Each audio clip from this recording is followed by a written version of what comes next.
Hello, I'm Neil Quigley and welcome to this special Christmas edition of my podcast. Having worked in radio for 20 years, Christmas is always a fun and exciting part of the year with normally lots of interesting and slightly different things happening. With the way you have to plan in advance, Christmas does kind of start at the end of summer. That's when you start doing all your planning and start working out what you're going to do with one of the major events in November in the lead up to Christmas, the Christmas light switch on. I've been involved with many different Christmas light switch-ons in a few different towns up and down the country over the years. They're always fun, they're always exciting, and usually odd and strange things do happen. Most Christmas light events will have a special guest to turn on the lights and normally some entertainment as well. When I first started working at Ivell FM in Somerset, there were kind of two Christmas light switch-on events in the town. There was the main one, which was hosted by the other commercial radio station, our main competitors. Then we had our own little event on Christmas light switch-on day, a bit further down the road, right near our studios. So although the other radio station had a slightly bigger stage than us, and were the ones actually turning the lights on, all the guests that they got, we also got as well. They moved between the both of us. We're very lucky in Yeovil. At Ivell FM we had a great relationship with the Octagon Theatre, so we always used to get all the pantomime stars down to help with the Christmas light switch on. Remember what I think was either my first or second Christmas down there, we were doing our secondary Christmas light switch on just down the road from the main one. Had quite a big crowd, we were playing some games, we had some great prizes to give away, we're just having a lot of fun messing about with the crowd. Then the panto stars arrived, and the panto that year was Snow White and the Seven Dwarfs. We're talking to the panto stars, having a chat to them, finding out a bit about the show, how they're enjoying Yeovil, what they're looking forward to, all the usual obvious questions, when just as we're talking to Snow White, out of nowhere an onion appears from somewhere in the crowd and hits Snow White on the back of the neck. Now luckily she was okay, she was perfectly fine, a bit shaken, a bit shocked, because none of us were expecting it. It obviously made a bit of an impact in her life because, no word of a lie, a year after she showed us a picture of the onion which she still had. She'd kept it as memento of the occasion. Towards the end of my 5 years in Somerset, we'd actually managed to progress to doing the main Christmas light switch on. We had the prime location, we were in charge of the countdown and doing the actual switch on. Normally it was turned on by either the MP for Yeovil or someone from Yeovil Town Football Club. Normally the manager, sometimes the captain, sometimes both.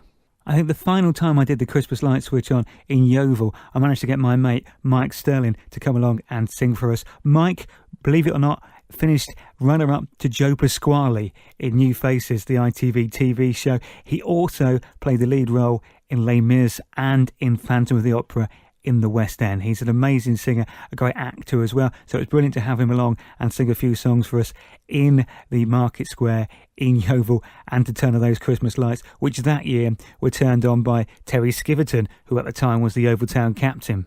They're always kind of fun and odd events because you can't go wrong. People always turn up to watch the Christmas light switch on. It's kind of the start of the countdown to Christmas, which I must admit does seem to be getting earlier and earlier every year.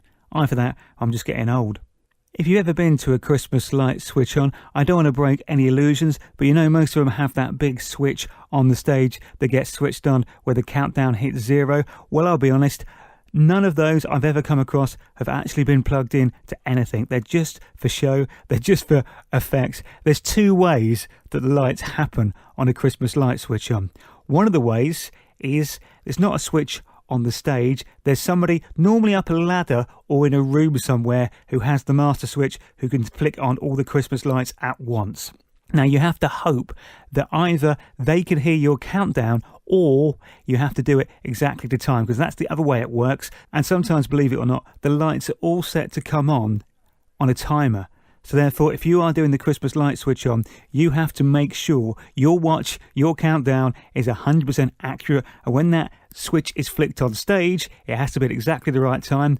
Otherwise, the lights won't come on, or they'll have already come on before you've switched the switch, which is a bit embarrassing. In fact, I mentioned earlier, there was two of us flying to the Christmas light switch-ons in Yeovil. Well, there was a bit of a mess-up one year by the other radio station in that they'd done one of those fake countdowns to build up to the Christmas lights. despite being told you can't do any fake countdowns because that is the signal the guy with the big switch is going to flick on. So they did a fake countdown, 10, 9, 8, got to 0. Supposed to be the fake one. Geezer switching the lights on didn't know that, so the lights went on the fake one about 3 minutes early. Well, they couldn't get them turned off and turned back on at that point, so it kind of did blow the big moment. Just thankfully, I wasn't involved, nothing to do with me that time. I must confess, there was a time when I was actually organising Christmas light switch on, so I was having to work out the entire agenda, what was going to happen, what acts were going to perform, who was going to come on and sing for us. And I will be honest, I did kind of end up getting people I knew and mates I'd worked with in the past to come along and do some stuff on stage for us. Already mentioned, I had Mike Sterling come and appear when I was down in Yeovil. The first year I did the Aylesbury Christmas light switch on. Another guy who I met, who I think is a fantastic musician and a lovely fella, is a guy called Snake Davis. Now, Snake is a fantastic saxophonist. He was the musical director with the M People, and on the Take That song, A Million Love Songs, on the actual recording, he plays that amazing saxophone solo. Great guy. So he come along and did some sax music and a few of his songs and cover versions. The very first gig I did when I organised the Christmas light switch on in Aylesbury. He was fantastic. Also got to work with the brilliant Jonathan Wilkes at one of the Christmas light switch-ons in Aylesbury. He was a lot of fun, top fella. More on him later. Did always enjoy being on stage for the Christmas light switch-on. Always a lot of fun. And normally you get to work with some great acts and there'll be a lot of entertainment to be enjoyed, and they're all quite exciting really, and there's something quite magical about on that stage you being the one who gets to count down, and when you say so, when you point, when you get the person to flick the switch, the lights all come on, everyone cheers. And a couple of years and a couple of these events, then there's been fireworks straight after as well. So it's been spectacular events, really, really enjoyable. Thousands of people come along and watched, and the atmosphere is absolutely fantastic. It's one of those occasions where everyone is just there to have a good time. So everyone is having lots of fun and the atmosphere is generally fantastic. Another thing about Christmas light switch-ons, I did, as I said, plan and organise a couple. One year, I always have big plans. I always wanted to get big, massive acts to perform. And one year, when I was in Yeovil organising the first Christmas light switch on down there, I'd worked out that the night before our Christmas light switch on, a certain huge big band were playing in Plymouth. So I had it in my head that I could get this big band to maybe stop off on the way back from Plymouth and play our Christmas light switch on. I was a little bit over ambitious, and I don't think I ever actually got through to the band, got to their people or anything. I don't know why, but in my head I somehow thought I could get Blondie to come and perform at the Christmas light switch on. I couldn't. Fast forward about 10 years down the line, and I had the opposite problem. There were certain bands that I was offered that I could get hold of to appear at the Christmas light switch on that I was organising, which would have been brilliant. They were fantastic bands, huge bands, very popular, but it was suggested that these bands would be too big and too popular, therefore it would be dangerous. So I could have had a fantastic top band to come and play, headline a Christmas light switch on, but I wasn't allowed just in case it attracted too many people. I was also offered a former Eurovision entry, and I'll be honest, I was tempted to book her just a little bit, but I never did in the end. Another big part of Christmas time for me is pantomime. I do love a pantomime. Try to go to one every single year, have done for years. My first ever pantomime, I can just about remember it. I think it would have been 4 or 5. My dad took me, and it was at the Aylesbury Civic Centre, and all I can remember is I'm pretty sure there were some wombles in it, and at some point they did ABBA's I Have a Dream. That's the only 2 things I can remember about the panto, but I seem to enjoy it because I wanted to go back every Christmas since to see some sort of pantomime somewhere, wherever I've been working in the country. And you do end up bumping into a lot of interesting people in the world of panto. I remember one of the first pantos I saw in Aylesbury, a mate of mine from the radio station I was working at was in the panto, so I ended up getting along to some drinks with some of the cast after one of the shows. I ended up having a drink and a bit of a chat in the bar with none other than Arthur Postrom. Yep, the police officer from 'Allo 'Allo. Lovely bloke, really nice, good fun. I mentioned him earlier when Jonathan Wilkes was in pantomime in Aylesbury. Went to the press night to see him. He was fantastic, by the way. Very funny, very, very good. He is really Mr. Pantomime. He can sing, he can dance, he can do the comedy. He is really, really good. He's been working up in his hometown in Stoke for I think about the last 8 or 9 years now, but we were lucky to get him in Aylesbury. I think it was the second pantomime the Waterside Theatre did. The first one starred none other than Miss Cilla Black, who was fantastic in it. She was really good, came on, did her songs, was absolutely brilliant. So I went to the press night for the Jonathan Wilkes pantomime with a mate of mine, and we were just standing around in the bar afterwards. Went to a bar over the road afterwards to have an extra drink and talk about the show, and we kind of knew the cast may well be in there, and a few other people from the theatre who we knew might be popping along later. While we were in that bar, we got talking to none other than Robbie Williams' dad at the bar. It was quite an odd conversation because Robbie Williams' dad thought he recognised my mate from something. He didn't, they'd never met before. But then the conversation continued and we worked out it was Robbie Williams' dad. Closest I've come to ever meeting Robbie Williams. He was there because basically Robbie and Johnny are childhood friends, been friends since they were kids, and still very close to Robbie's dad. So that was nice to see him and meet him. Quigley, he was in pantomime in Aylesbury once. I remember one day between Christmas and New Year, me and a couple of mates decided to go out for a few drinks and a meal in Aylesbury. Just went to a bar that did food, nothing too classy, nothing too crazy. We got ourselves sat down. There was about 6 of us, and we got ourselves sat down on quite a big table. We'd sat down, we'd actually ordered when one of the staff came over after a group of people come in, one of them looking very familiar, in fact so familiar, he was the host of Cheggers Plays Pop. Yeah, Quigley and all the Panto cast came in, and because there was a lot of them, we had to move. They asked us to move table after we'd already ordered, just so they could all sit down and so they could have their food as well. We didn't make a fuss on anything. We politely moved to another table and it was all fine and it was all good, and they looked to be having a very good time.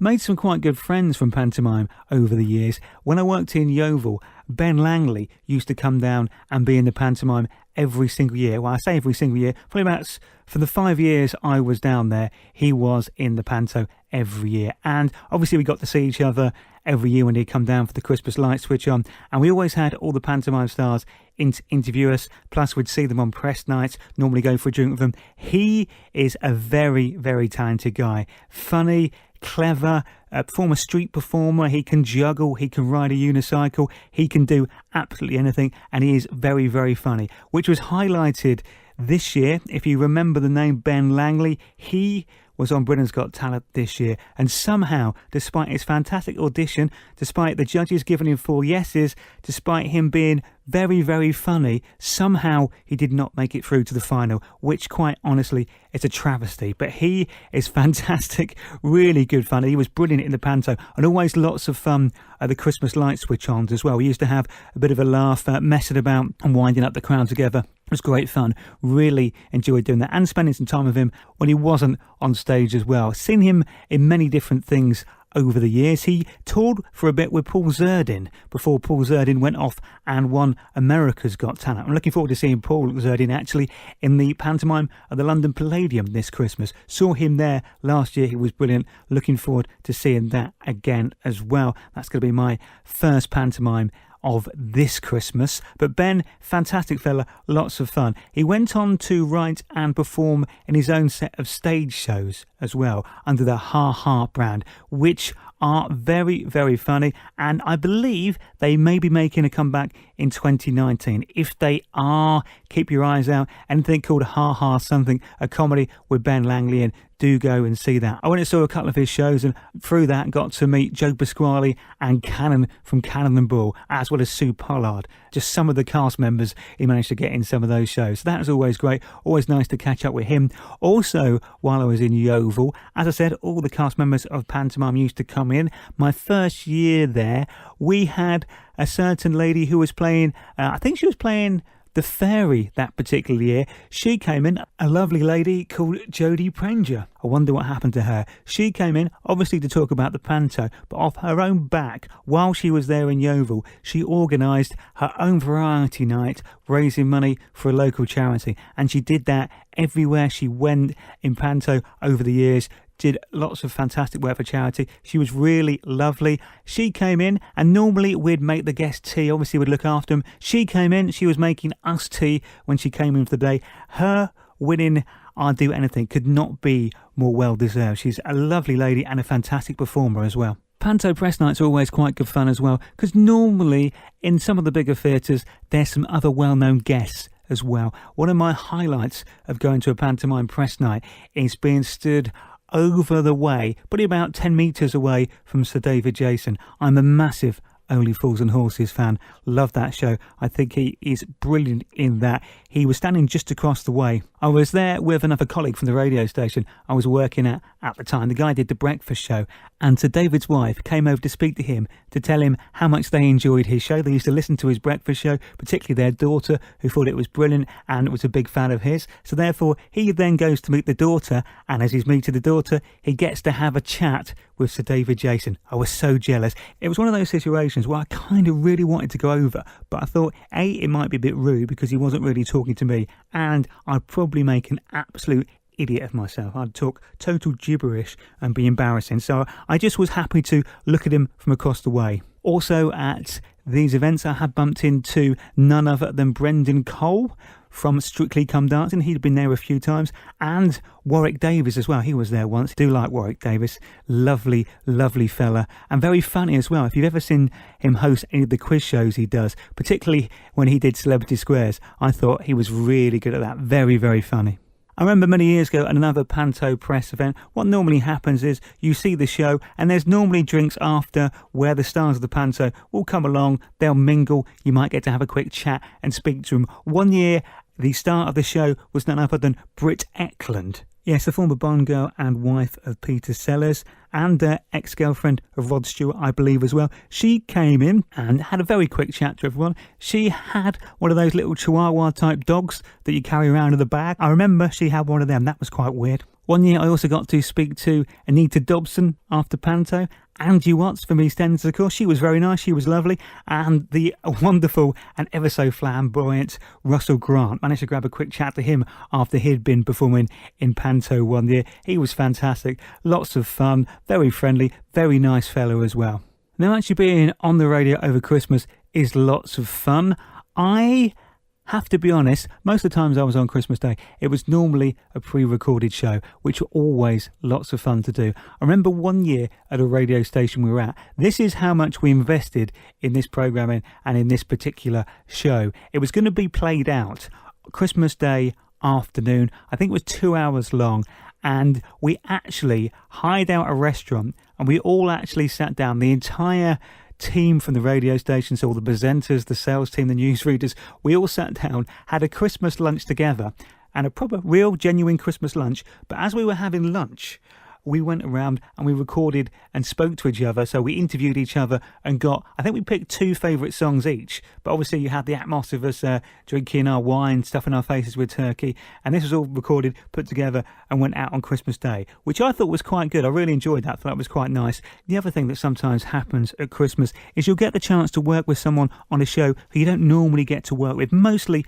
the shows I did were just me in the studio, but every Christmas, me and a colleague, Chris Criddle at Ivell FM in Somerset, in Yeovil, we would get together and we would record a special Christmas show. And it was always lots of fun because we'd do it normally in the week or so before Christmas, one evening, and we didn't get to mess about with each other on air very often. So we would have a list of things we each wanted to talk about, and we would just laugh and laugh for about 2 hours. The 2 hours it took us to record the show, we'd just be laughing, messing around, having an absolutely great time. And I have to confess, people did enjoy it. They enjoyed the show. Again, went out Christmas Day afternoon. It was lots of fun. And we must have been doing all right as well, because there were some people who were listening who actually thought we might be there on Christmas Day. People who don't know me very well, because the chances of me being able to string too many sentences together that late in the day on Christmas Day is unlikely with the way I celebrate my Christmas. The way I do celebrate my Christmas is quite structured, really. I'm a very routine person, and that does apply to my Christmas. So Christmas Day always starts the same. I will get up, I will have my cup of tea and get myself sorted. Then later on, it is a fry-up, always a big fry-up on Christmas Day morning. Bacon, eggs, mushrooms, sausages, beans, hash browns, fried potatoes, fried bread. The works, has to be the works. Normally washed down with a glass of Bucks Fizz, ideally. That's breakfast. Then I'll head round my parents, and what we'll do is we will open up all our presents, which is always good fun, nice and relaxed. The next thing to do is midday, have to be down the pub to meet some of my family down the pub. That's a tradition I've been doing for years and years now. So I have a few drinks in the afternoon, then it's straight back to my parents' place to have the turkey meal. Got to be turkey with all the trimmings and a couple of nice glasses of red wine. Then once we've finished dinner and we've had pudding, always have to finish every meal with a pudding. Once we've done that, we retire to the front room. There might be a bit of TV to watch. We might watch a little bit of TV, and then it's either game playing, yes, we still play games, or what we'll do is,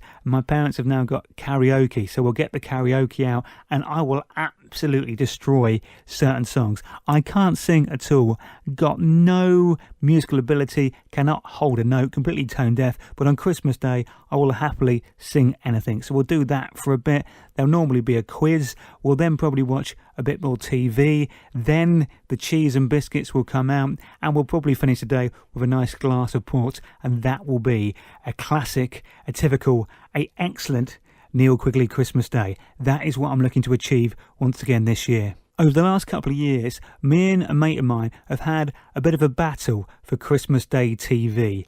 It started a couple of years ago when I went to see a Christmas Top of the Pops being recorded. It was recorded at Elstree about 2 or 3 weeks before Christmas Day. I managed to get along there and get myself in the audience. So therefore, I was being quite clever. I did just about manage to get myself on TV in the background a couple of times as they were shooting bits of the audience in between the songs being performed and during the songs being played. You do get 2 shots at it, because normally when you record a music-based show like Top of the Pops or any music performance, usually they run each performance through at least twice, just so they can take the best version from the performer, and also means they can get different camera shots from both of the performances and just mix them all into one if they need to. The next year, my mate then gets himself to a recording of the Christmas special of Strictly Come Dancing. So, to my surprise, as I'm relaxing in the evening, probably on, I don't know, let's say my 2nd or 3rd glass of red wine by now, up on the TV pops my mate